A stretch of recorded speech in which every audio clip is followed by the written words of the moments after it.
The evening air was heavy, almost suffocating.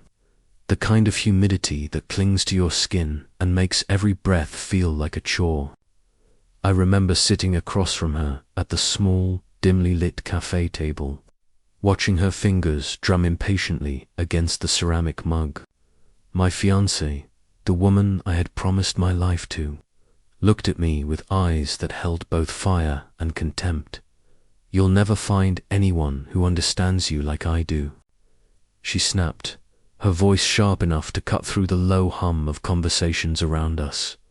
I leaned back, letting her words hang in the space between us. My mind was racing not with rebuttals or excuses, but with a creeping realization that the person I thought I knew so well was capable of saying something so possessive, so controlling that it frightened me. "We'll see," I said calmly, almost too calmly, as if the weight of the moment demanded silence rather than argument. She stared at me like I had just admitted to a crime, and I could almost hear the unspoken accusation, "How dare you doubt me? How dare you question our bond?" But inside, I was shaking.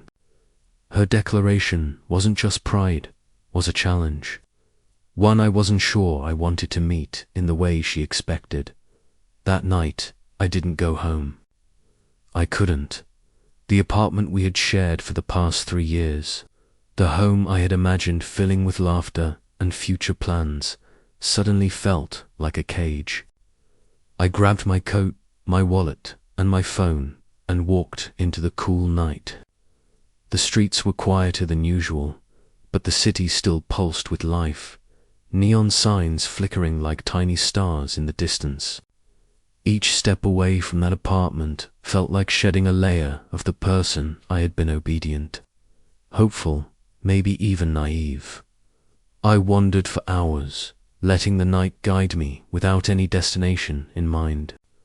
Eventually, I found myself outside the small, familiar bookstore near the corner of 7th Avenue, the one she and I used to frequent on lazy weekends. I hadn't planned to enter, but something drew me inside. Maybe it was the faint smell of paper and ink, or the comforting hush of a place where no one demanded anything from me. And then I saw her, my fiancée's best friend.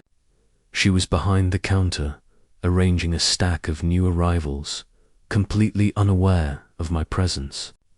I had always thought of her as unreachable, someone so poised, so seemingly perfect that I doubted she ever noticed people like me. Yet there was a subtle warmth in her smile when she looked up and caught my eye. It was brief, fleeting, but enough to stir something inside me I hadn't expected. I stepped forward, clearing my throat.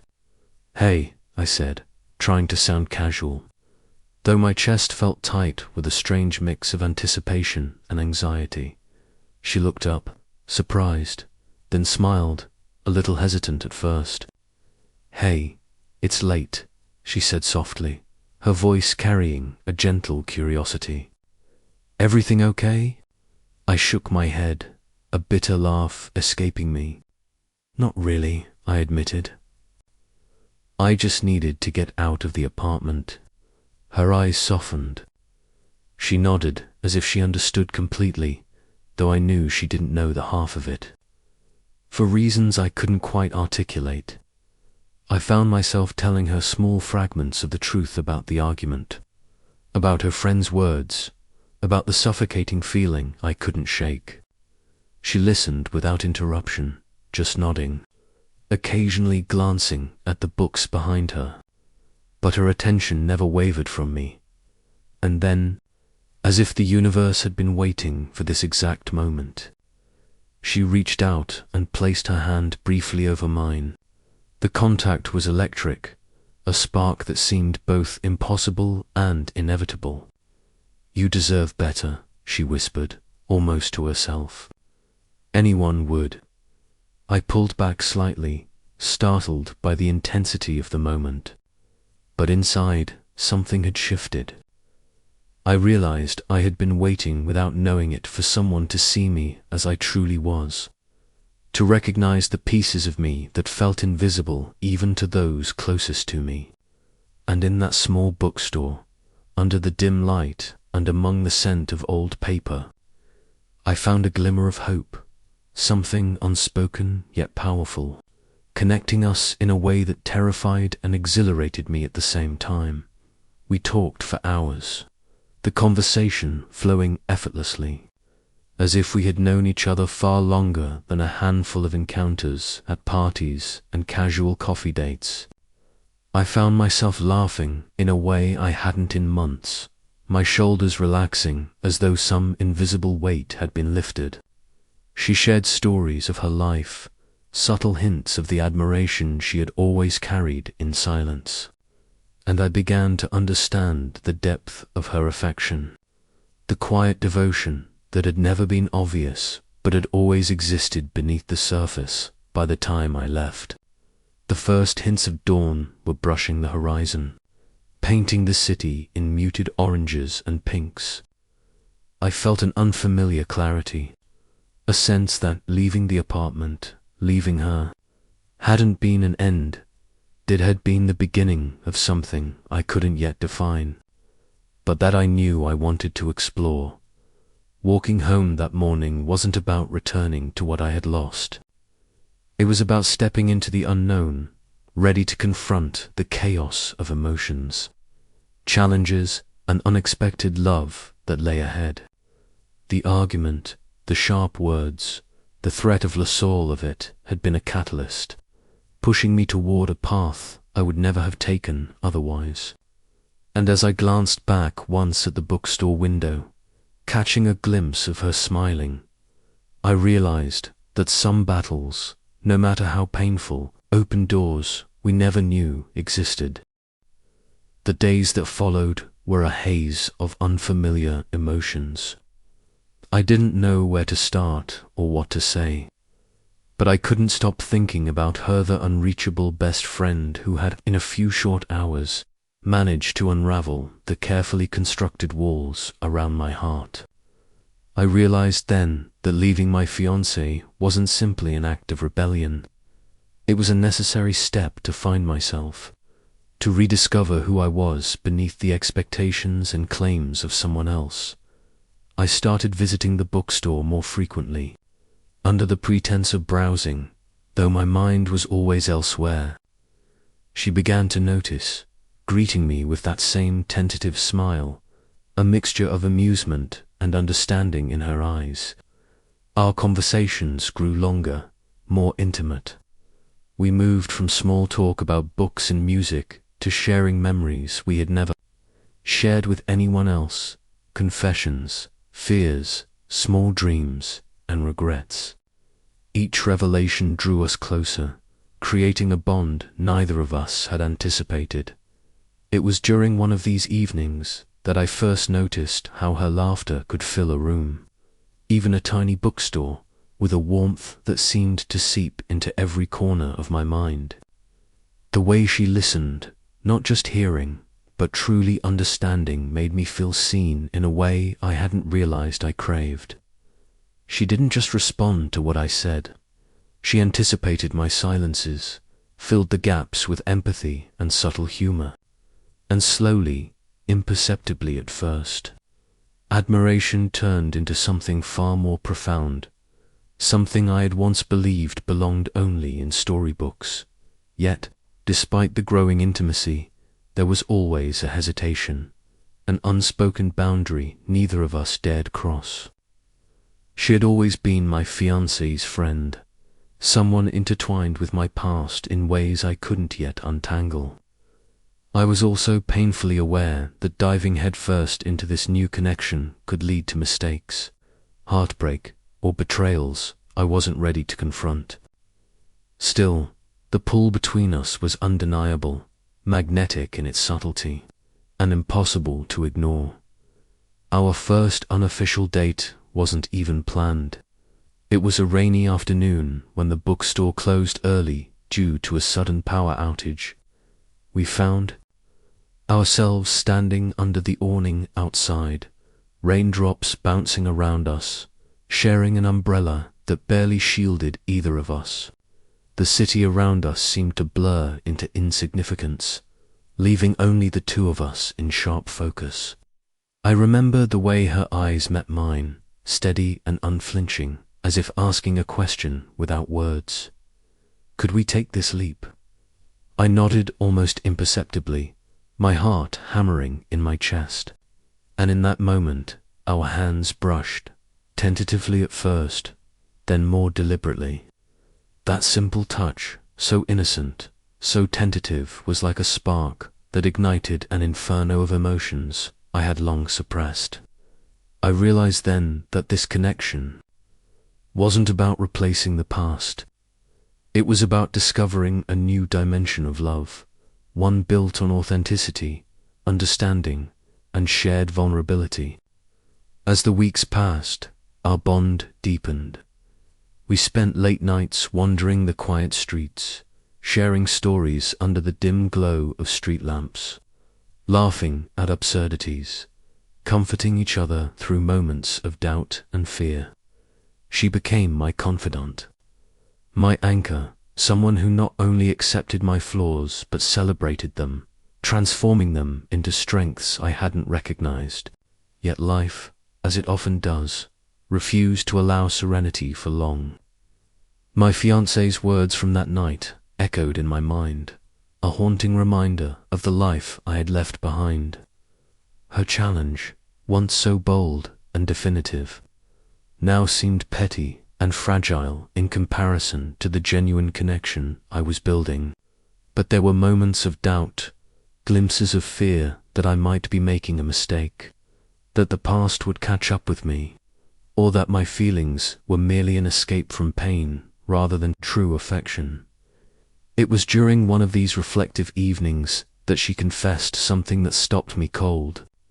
Sitting across from me at the small cafe where we had first argued indirectly through the lens of our new lives, she revealed that she had always admired me from afar, in silence, keeping her feelings hidden out of loyalty, respect, and fear of complicating things. Her voice was barely above a whisper, yet the weight of her admission settled over me like a revelation I had been waiting for my entire life. She began, hesitating. I've always thought you were someone extraordinary. I just never thought you'd notice me.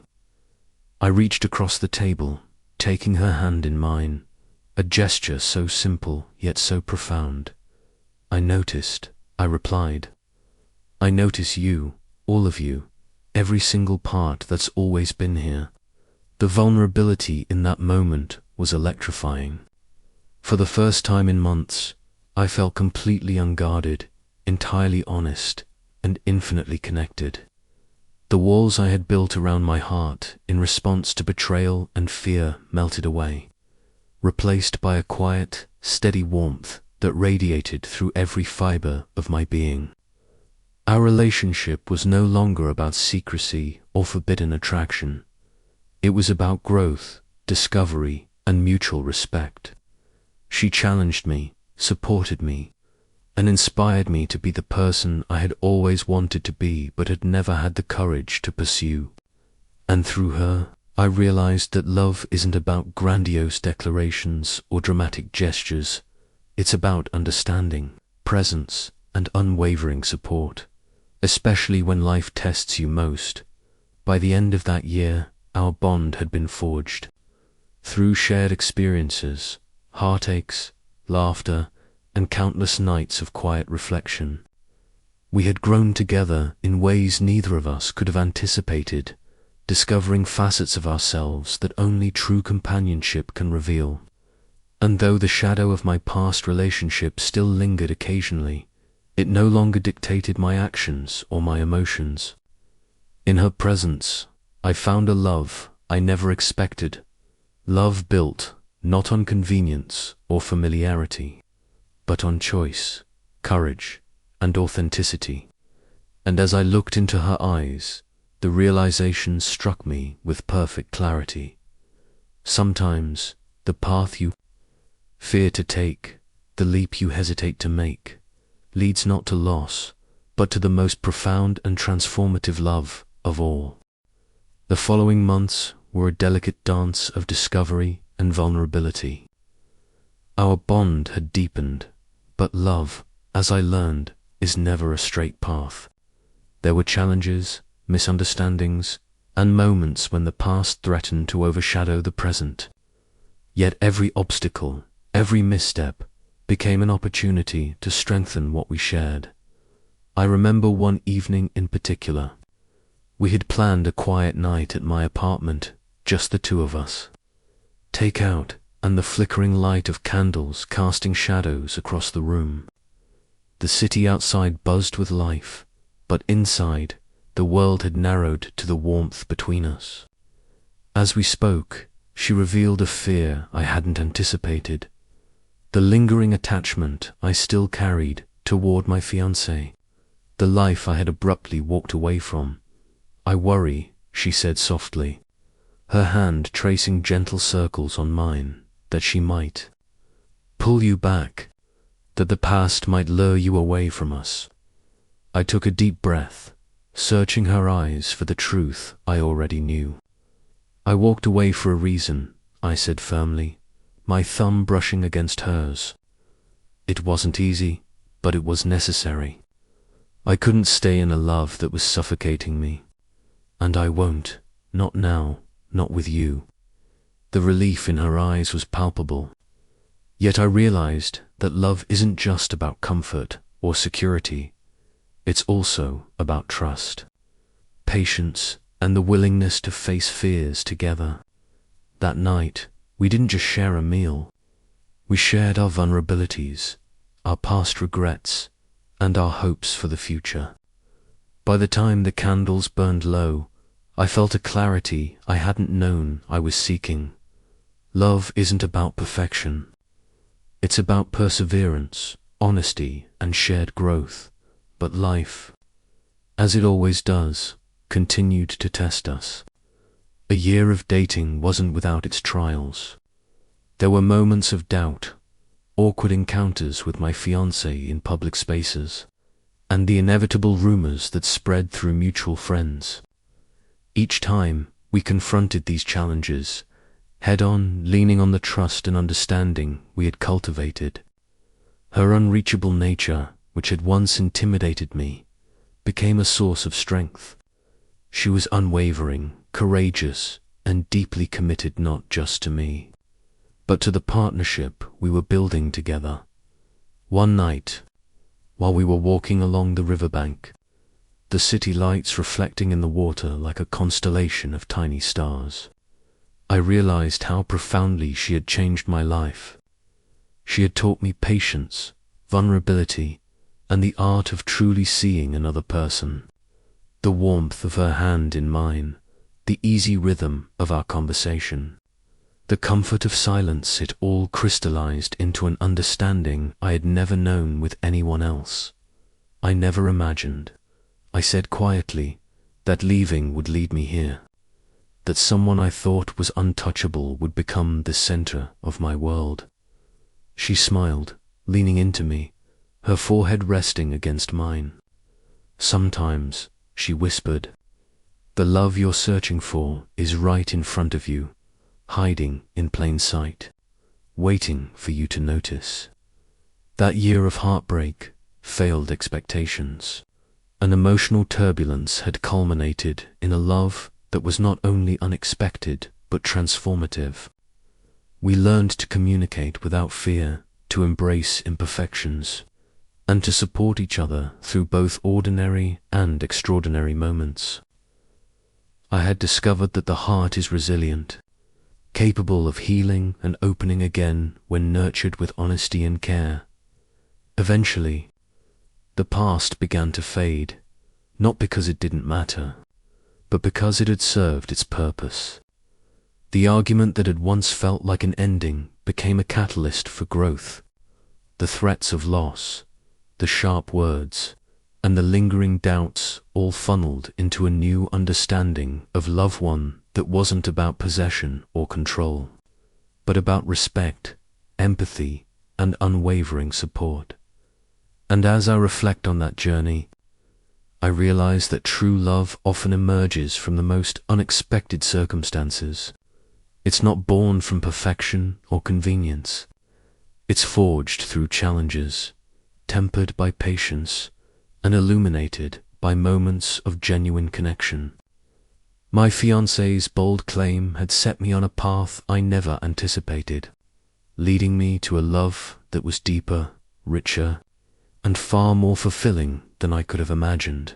Now, a year later, as I stand beside her hand in hand, hearts aligned, minds intertwined, understand that love's true power lies not in who claims it first, but in who nurtures it with authenticity and courage. The unreachable best friend had become my anchor, my confidant, my partner in every sense of the word. And in that discovery, I found a joy and fulfillment that no argument, no challenge, and no past relationship could ever diminish. Every step of the journey, the heartbreak, the uncertainty, the silent admiration, the hesitant touches, and finally the unwavering connection had been necessary. And as we look forward, ready to face whatever comes next together, I know this. Sometimes, losing the expected path is the only way to find the love you were truly meant to have.